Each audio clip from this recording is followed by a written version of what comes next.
नमस्कार मित्रों, मैं अंकित पटेल स्वागत करता हूं आपके यूट्यूब चैनल न्यू अकेडमी में। आशा करते हैं कि आप लोग स्वस्थ होंगे और अपनी पढ़ाई बहुत ही मेहनत से कर रहे होंगे। फ्रेंड्स, जैसा कि हम लोग जो है लेखपाल का जो सिलेबस है उसके अंतर्गत मैथ का अध्ययन कर रहे थे, उसमें हम लोगों ने रेखा गणित को बहुत अच्छे तरीके से पढ़ लिया है। रेखा गणित में जो था आपका पाइथागोरस प्रमेय था, विभिन्न प्रकार के चतुर्भुज का क्षेत्रफल और उसके परिमाप का अध्ययन हम लोगों ने किया। त्रिभुज के जो है विभिन्न प्रकार के क्षेत्रफल जो है और उनके परिमाप का हमने अध्ययन कर लिया। तो ये टॉपिक हमारा जो है कंप्लीट हो गया है। तो आज हम लोग जो है सांख्यिकी को स्टार्ट करने वाले हैं। तो देख लेते हैं कि सांख्यिकी में क्या क्या हमको पढ़ना है। सांख्यिकी में हम लोगों को जो है सांख्यिकी आंकड़ों का वर्गीकरण कर पढ़ना है। बारंबारता क्या होता है, बारंबारता बट्टन किसे कहते हैं, संचयी बारंबारता क्या होती है, इसको जानना है। सार्डियन क्या होता है, आंकड़ों का निरूपण, डन चार्ट, पाई चार्ट, ये डीआई का पार्ट है। ये सब जो है यहाँ से लेके यहाँ तक डीआई का पार्ट है। ठीक है, इसको हम लोग जो है डीआई में पढ़ेंगे, बाद में इसको पढ़ेंगे। आज हम लोग जो है पढ़ने वाले हैं केंद्रीय वृत्त की मापें, जो कि हम लोग जो है हाई स्कूल में भी पढ़ते हैं और जो है 9th में भी छोटा सा पार्ट रहता है। तो आज हम लोग जो है समांतर माध्य, मध्यिका और बहुलक का अध्ययन करने वाले हैं। क्या होता है आज इसको जानेंगे। उस पर बेस्ड जो है आप हम लोग क्वेश्चन भी करेंगे। तो आप लोग जो है वीडियो में पूरा बने रहिएगा। आपका जो है ये तीनों चारों टॉपिक आज एकदम से कंप्लीट होने वाला है और इसके बाद आपको जो है कोई दिक्कत नहीं होने वाली है। तो आइए जानते हैं कि ये समांतर माध्य, मध्यिका और बहुलक क्या होता है। ये जो है केंद्रीय वृत्त की मापें होती हैं। क्या होती हैं? केंद्रीय वृत्त की मापें होती हैं। यहाँ से सीधा क्वेश्चन पूछ लेता है, निम्नलिखित में से केंद्रीय वृत्त की मापें कौन सी हैं या कौन सी नहीं है। तो हमको जब पता रहेगा कि कौन से होते हैं तो हम आराम से क्वेश्चन को कर लेंगे। तो हमको पता होना चाहिए कि केंद्रीय वृत्त की मापें कौन कौन होती हैं। समांतर माध्य, मध्यिका और बहुलक, जिसको इंग्लिश में मीन, मीडियन और मोड कहते हैं। ठीक है, एक और आता है परास। ये जो है नहीं है, इसको ध्यान रखिएगा। परास जो है केंद्रीय वृत्त की मापें नहीं है। तो आइए देखते हैं कि समांतर माध्य क्या होता है। समांतर माध्य को हम जो है सामान्य भाषा में क्या समझ सकते हैं, जो है औसत से इसको रिलेट कर सकते हैं। क्या समझ सकते हैं? औसत। औसत क्या होता है? औसत मतलब क्या होता है कि अगर कोई चीज़ किसी कुछ लोगों में बटा हुआ तो प्रत्येक का हिस्सा कितना आया है, वो चीज़ औसत होता है। तो औसत निकालते कैसे हैं? और समांतर माध्य को ही औसत कहते हैं। तो उसको कैसे निकालते हैं? समांतर माध्य बराबर होता है कुल पदों का योग बटे में पदों की संख्या। ठीक है, कुल पदों का योग बटे में पदों की संख्या। आइए अब इसको एक एग्जाम्पल से समझते हैं। ठीक है, जैसे दिया है आपके प्रश्न में कि 7, 8, 9, 10, 14 और 15 का समांतर माध्य क्या होगा। तो हमको पता है कि समांतर माध्य जो है, समांतर माध्य बराबर होता है पदों का योग बटे में पदों की संख्या। तो हमने यहाँ पे क्या किया, सारे जितने टर्म हैं सारों को जोड़ लिया और जितने नंबर ऑफ टर्म है 2, 2, 4 और 2, 6 से डिवाइड कर दिया। तो हमने जब यहाँ पे जोड़ा तो आया आपका 63 और जो है टोटल नंबर ऑफ कितने हैं, टोटल नंबर ऑफ हैं 6। तो 63/6 करेंगे तो 10.5 आपका समांतर माध्य आ जाएगा।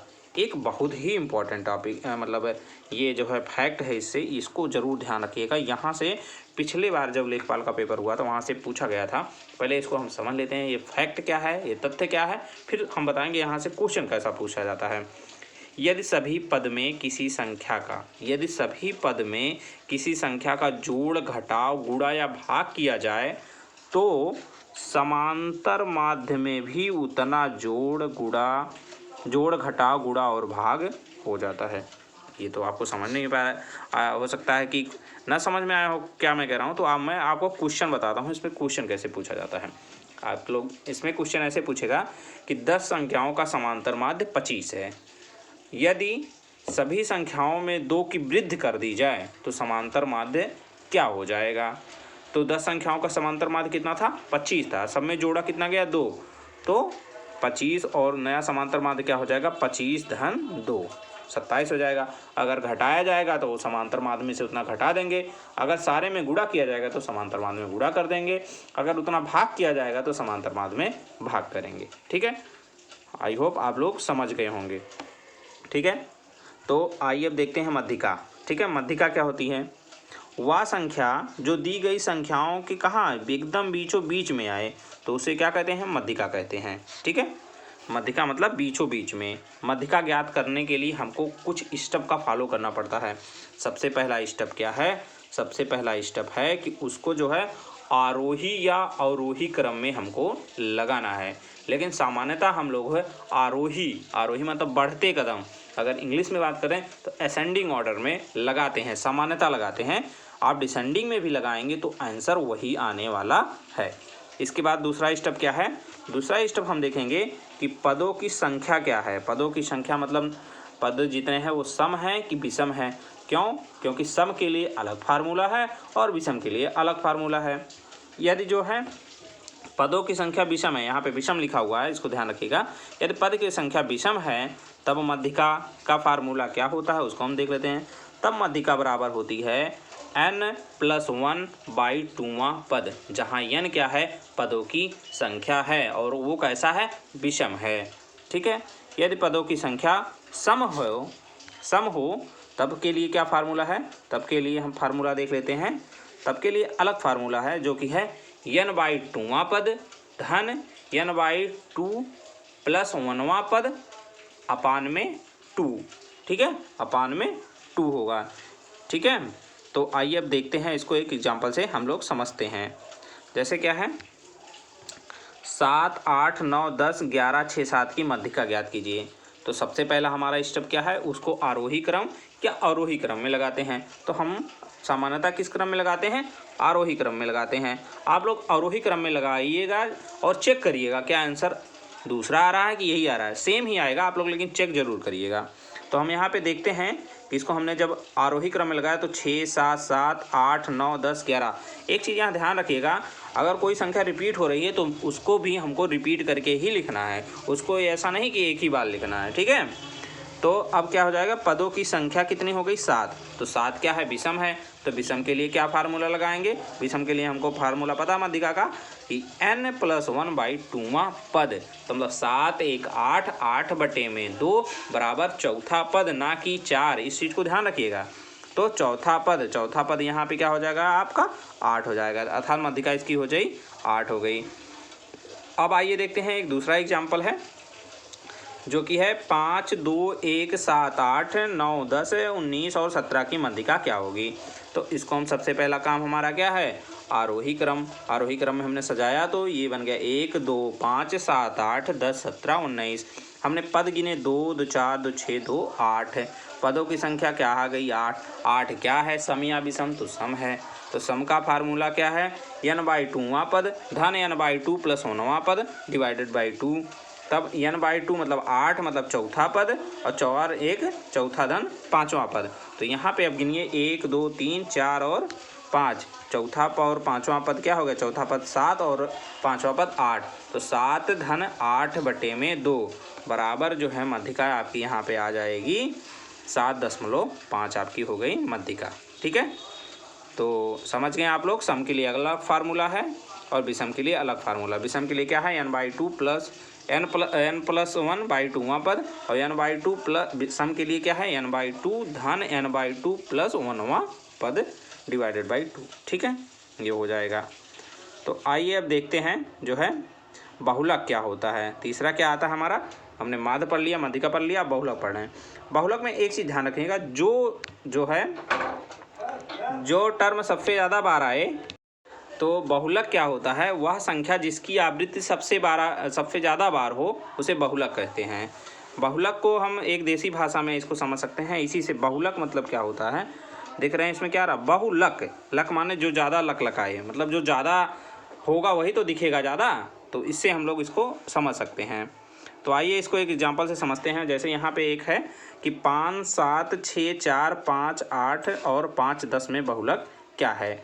तो बहुलक का जो है बहुलक को सॉल्व करने का है कि अगर आप ऐसे लिखें कि 4 कितनी बार आया, 5, 6, 7, 8, 10 कितनी बार आया, और जो सबसे ज़्यादा बार आया वही उसका बहुलक हो जाएगा। तो यहाँ पे जब इसको अरेंज करेंगे तो हम देख रहे हैं कि 5 जो है सबसे ज़्यादा बार कितनी बार? 3 बार आया है।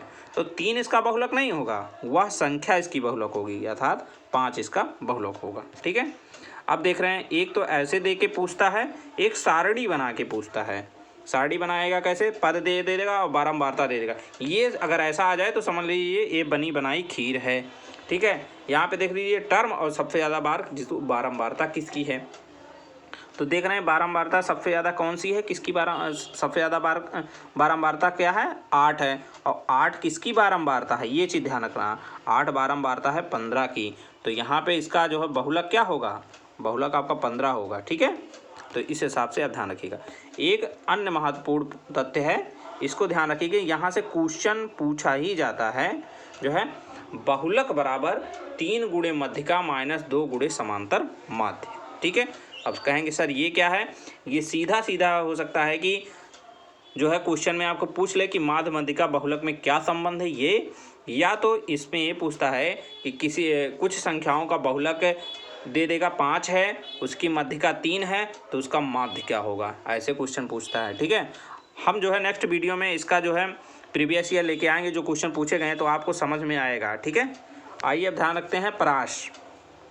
परास क्या होता है, परास कुछ नहीं है, परास मतलब बड़ी संख्या जो है उसमें सबसे और माइनस छोटी संख्या, ठीक है। जैसे ये एग्जाम्पल है आपका 10, 17, 125, 90 और 8 का परास क्या है, तो हम सबसे क्या देखेंगे, बड़ी संख्या और सबसे छोटी संख्या। तो बड़ी संख्या क्या हो गई 125 और छोटी संख्या क्या हो गई 8, तो ठीक है। तो क्या करना है, बड़ी में से छोटी घटा देना है, तो 125 में से 8 घटा देंगे तो 117 आपको मिल जाएगा, ठीक है। तो ये हो जाएगा इसका परास। तो आज जो है हम लोगों ने क्या क्या पढ़ा एक बार रिवाइज कर लेते हैं।